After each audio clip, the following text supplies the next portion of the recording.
Ici, l'actu rime avec liberté de ton sur Radio Espace. Merci de nous rejoindre si c'est maintenant que vous le faites. Les GG se poursuivent. Il était attendu en Guinée pour 3 jours de concert. Salif Keita a-t-il posé un lapin à la structure Team Production? On va en savoir dans quelques instants avec notre spécialiste maison, Al Soiré, animateur culturel ici au groupe Adafo Média. On s'invitera également du côté de la HAC, la haute autorité de la communication, où ça grésille toujours. Les commissaires frondeurs n'ont des morts de guerre et veulent désormais voir clair dans la gestion financière de l'institution. Nous allons en parler dans cette émission. Pour commencer, on s'intéresse à cette revendication des syndicats qui demandent au gouvernement la baisse du prix du litre d'essence à la pompe à 5 000 francs guinéens. Dans un instant, nous allons joindre M. Kazmir Diaoura. Il est l'un des porte-parole du mouvement syndical. Il sera talonné par Elhaj Mamadou Saliou Diallo, premier secrétaire général adjoint de l'ONSLG. En attendant, un rapide coup d'œil sur notre plateforme GG8037. Ce premier message qui dit: bonjour les démocrates, ne vous trompez pas, il n'y a aucun problème entre Alpha et le RPG. C'est juste pour occuper les réseaux sociaux et les Guinéens. Message signé Bachir So. Cet autre message DTS: bonjour les GG, jusqu'à quand le peuple de Guinée va continuer à payer le prix de sa faiblesse? C'est grave de payer 1 litre d'essence à 8 000 francs guinéens à ce jour. Cet autre message: le fils d'Alpha Condé est le plus grand propriétaire terrien au Brésil aujourd'hui. Et comment il a eu tout cela? C'est Paul Keita qui signe ce message. Je te donne un message: bonjour, c'est Alpha Omar de Symphonia. Je pense qu'il n'y a aucune confiance à placer dans la déclaration des biens de nos gouvernants avant une minutieuse vérification, il le dit. On va poursuivre Mohamed Mara en attendant d'avoir notre invité. On parle de la HAC, Mohamed Mara. Disons, les choses ne se calment toujours pas. Vous avez suivi quand même les sorties de quelques commissaires ces derniers temps dans la presse guinéenne. Aujourd'hui, le nouveau développement est qu'il y a une association, notamment l'association des journalistes de Guinée, qui réagit, qui n'apprécie pas notamment que les représentants, c'est-à-dire ces commissaires-là, qui représentent pour la plupart, disons, des associations de presse, notamment que ce soit et des entreprises de presse, et que ces personnes-là se livrent notamment à des combats sanglants à l'interne. Donc, qui ne comprennent pas pour l'AGG. Donc, il fallait que les commissaires se replient un peu sur leur base pour un peu chercher à comprendre qu'est-ce qui se passe. Parce que, d'après cette association, ces commissaires se battent juste pour eux-mêmes. Mais moi, je veux quand même vous rappeler une chose. Quand vous allez à la HAC, il y a une toilette publique, une toilette externe publique où les commissaires vont se soulager. Il n'y a pas de toilette pour les commissaires, excepté au bureau de la présidente. Alors, il y a bien d'autres situations. D'accord, à la HAC. On est allé à un moment donné au temps du CNC jusqu'à vendre, figurez-vous, la propriété qui devait revenir au CNC du côté ici de Kaporo Rail là-bas. Donc, il y a ces problèmes. Donc, le vrai problème aujourd'hui, c'est comment les 4,5 milliards qui ont été alloués à la HAC au cours de 2015 ont été utilisés. Donc, les commissaires demande purement et simplement qu'il y ait un audit indépendant des comptes à la fois du CNC, donc qui a migré vers la HAC, donc des comptes de la HAC. Ce à quoi certains commissaires nous disent en off que la présidente pour le moment s'oppose catégoriquement, exigeant que ce soit une structure publique donc de l'État guinéen qui le fasse. Mais à mon avis, la Cour des comptes pourrait commencer son travail là. Même si pour le moment, ça je le dis à mon compte personnel, je n'y accorde pas trop de crédit, vu la façon dont cette cour et comme elle a été mise en place. Ouais. Je peux donc comprendre valablement que des personnalités, notamment qui dirigent des institutions comme la HAC,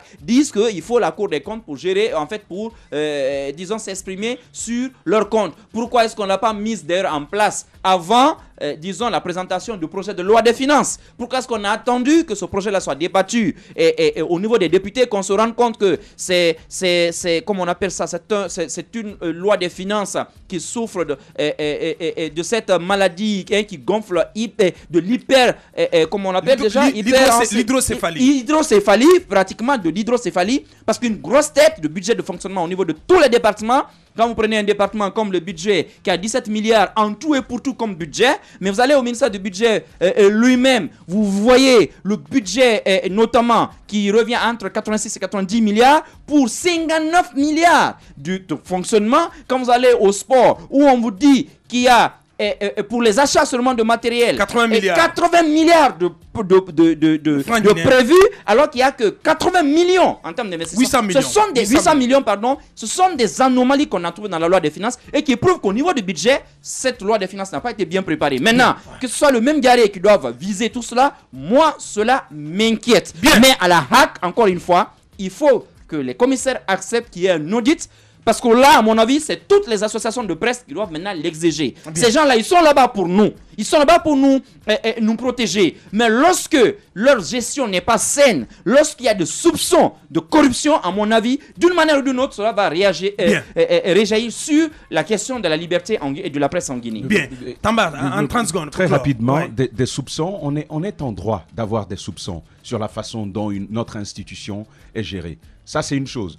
Mais si nous, en tant qu'association de presse, parce que c'est de cela qu'il s'agit, j'ai bien écouté le propos de Mohamed Mara, si les associations de presse peuvent se mettre dans une logique à exiger que lumière soit faite sur la façon dont la HAC est gérée, j'aurais aimé personnellement que ces mêmes associations de presse se lèvent pour exiger du président de la République que les robinets qui ont été bouchés pour cette HAC-là puissent être débouchés. Ouais. Ça fait combien de temps que cette HAC, pas de budget, justement, cette HAC est installée? Qu'est-ce qui a été fait?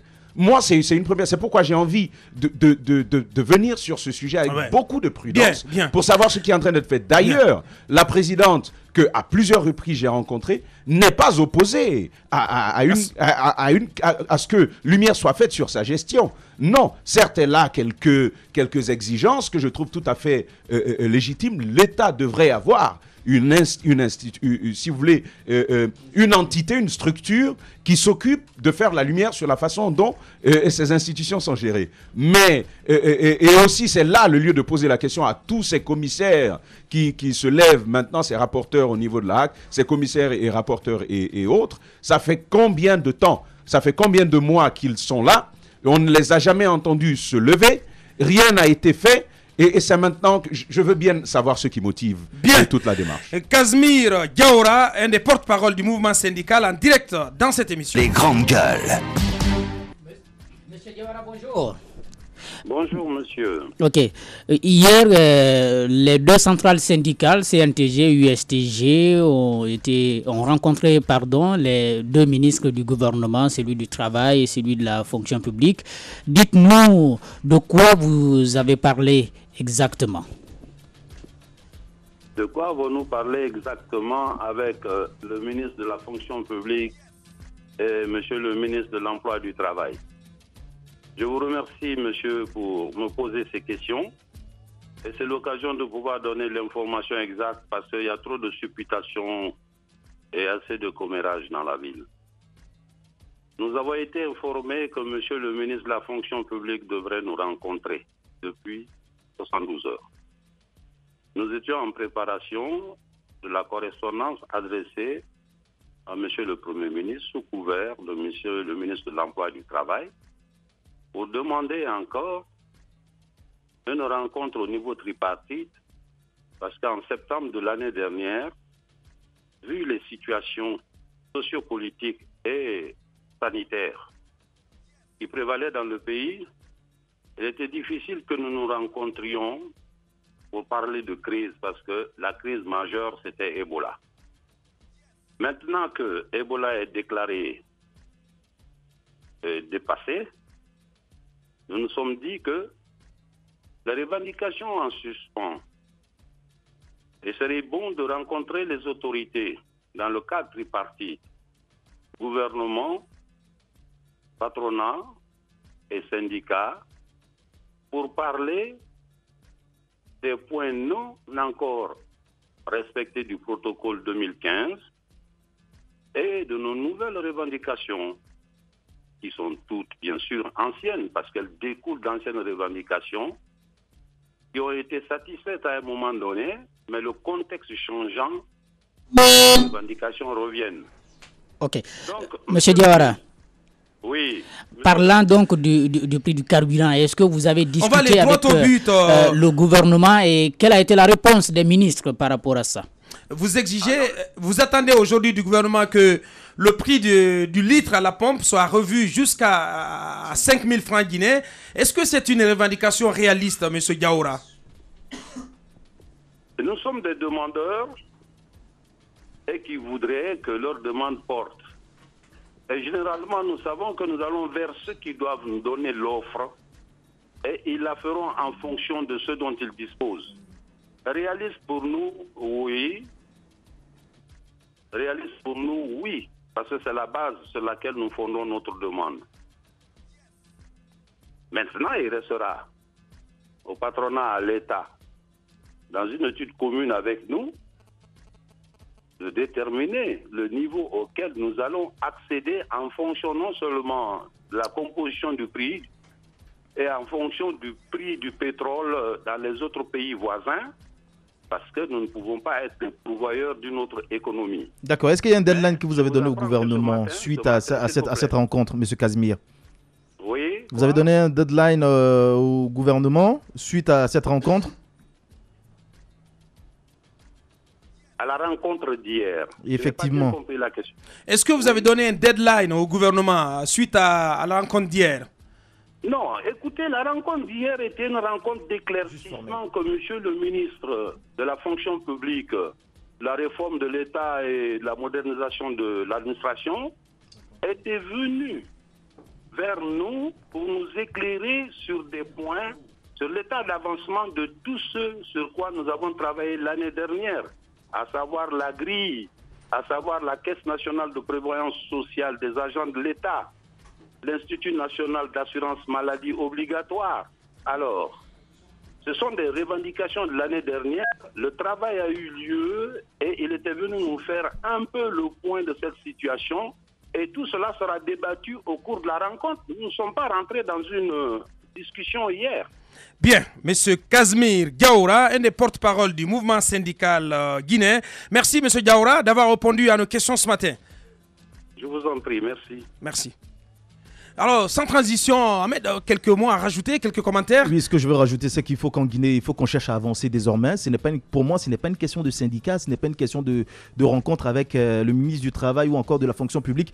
Il faut que le prix du pétrole soit ajusté chaque jour, au jour le jour, en fonction du prix du baril, comme ça se passe un peu partout dans le monde. Je pense que ça pourrait nous faciliter la tâche. Quand ça baisse, le matin, vous allez à la pompe, vous trouvez que ça baissé. Quand ça augmente, vous trouvez à la pompe le matin une certaine augmentation. Je pense que c'est encore plus facile. Donc, c'est la loi de la flexibilité qu'il faut désormais appliquer. On l'a longtemps réclamé, mais il faut l'appliquer désormais sur le prix du carburant. Je pense que ça pourrait nous faciliter la tâche. Aujourd'hui, eux, ils veulent rencontrer, et ils ont rencontré ces ministres, ils veulent rentrer, il faut le signaler, dans une logique de négociation. Tout ça prendra combien de temps? Pendant ce temps, le Guinéen est en train de perdre malgré une baisse sur le plan international. Bien. Vous le voyez à l'écran, notre invité dans cette émission, Al Soiré, animateur culturel ici au groupe Adafo Média.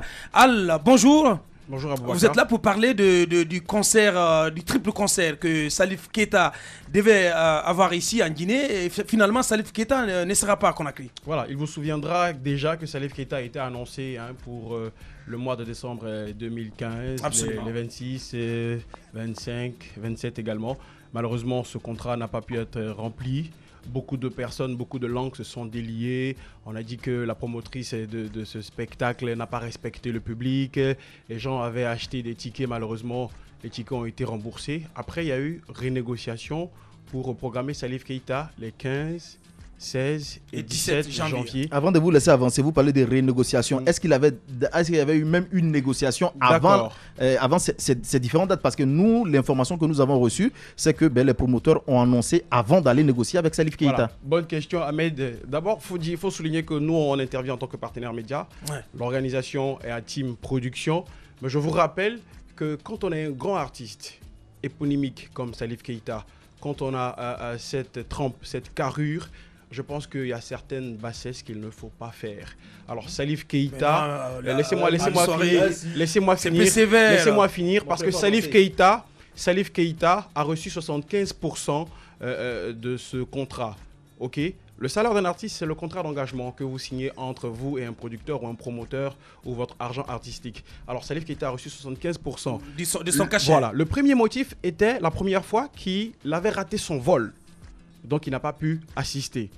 La promotrice, puisque chaque année, elle a l'habitude de faire venir Salif Keita, elle s'est dit, tiens, c'est pas grave, elle prend les coups, elle reprogramme Salif Keita pour d'autres dates, ils font un nouveau contrat, elle envoie 50% départ de ce contrat-là, Salif Keita devait bouger depuis le lundi pour être à Conakry, bien évidemment, 48 heures avant le spectacle qui devait commencer aujourd'hui, parce que c'est trois spectacles, pardon, c'est un trio de spectacles. Malheureusement, Salif Keita revient avec le même alibi, comme quoi il aurait raté son vol. Pourtant, il a fait dépêcher son ingénieur de son qui est arrivé à Conakry lundi pour préparer et baliser le terrain. Les musiciens l'attendaient à l'aéroport. Tenez-vous bien, Boubacar Diallo, que Salif Keita habite à 15 minutes de l'aéroport. Donc, de Bamako Sédou.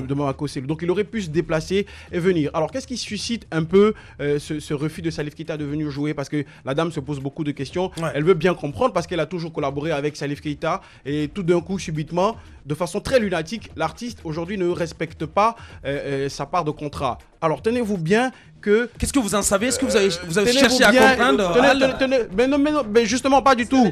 L'emploi du temps de Salif Keita pour le début janvier n'était pas calé sur aucune date. Vous ne verrez Salif Keita programmé dans un pays que ce soit. Okay? Donc je pense que c'est un manque d'engagement de la part de Salif Keita, un manque de respect face au public guinéen. Tenez-vous bien que le chef de l'État l'a appelé, il a refusé de décrocher son téléphone. Ça veut dire qu'à quel point il y a un manque de respect, de l'artiste. Parce que simplement, écoutez, ce spectacle était sous le patronage du chef de l'État. C'est vrai, parce que derrière on a dit qu'il fallait motiver Dame Balia Magasuba. Mais je pense qu'il faut respecter les gens qui vous convient dans un pays, même si c'est deux personnes. Et ce que Salif Keita a fait, c'est vraiment pas professionnel, c'est de l'amateurisme, il faut le dire ainsi. Mais est-ce que cet aspect elle a décidé de poursuivre Salif Keita en justice pour qu'elle soit indemnisée par rapport à tout ce qu'elle a financé, parce que au-delà de tout ce que les gens sont en train de dire, il y a un aspect financement, il y a la communication, il y a la logistique. Absolument. Il y a beaucoup de choses qui rentrent en ligne. Ça fait très longtemps qu'on entend le spot sur les différentes radios. En ligne de compte. Le spot n'est qu'un détail dans tout cet investissement-là, Boubacar Diallo. Ok, donc ça fait très mal et vous perdez votre crédibilité face à un public qui vous fait confiance, parce que chaque année vous avez l'habitude de renouveler ce rendez-vous Salif Keita avec les mélomanes guinéens. Donc je pense que Salif Keita, aujourd'hui, qu'il se mette à sa place parce qu'il se comporte comme un enfant. Désolé de le dire, avec tout le respect que l'Afrique lui doit, s'il veut être un chanteur pour les chefs d'État, qu'il le fasse comme il a fait peut-être en Côte d'Ivoire avec Alassane Dramane Ouattara. Mais je pense que Salif Keita, c'est toute une génération, c'est tout un peuple, c'est toute une image, toute une Afrique, et c'est vraiment désolant. Merci. Al Soiré, animateur culturel ici au groupe Adafo Média, il était notre invité. Merci à vous qui nous avez regardé à la télévision depuis Farana. Merci à l'équipe de cadrage, à la réalisation du côté de la télé. Il y avait Mamoudou Kondé, El Maestro du côté de la radio, Mohamed Gabi. Merci à vous animateurs. On se reprend lundi pour poursuivre l'aventure. Portez-vous bien. Au revoir.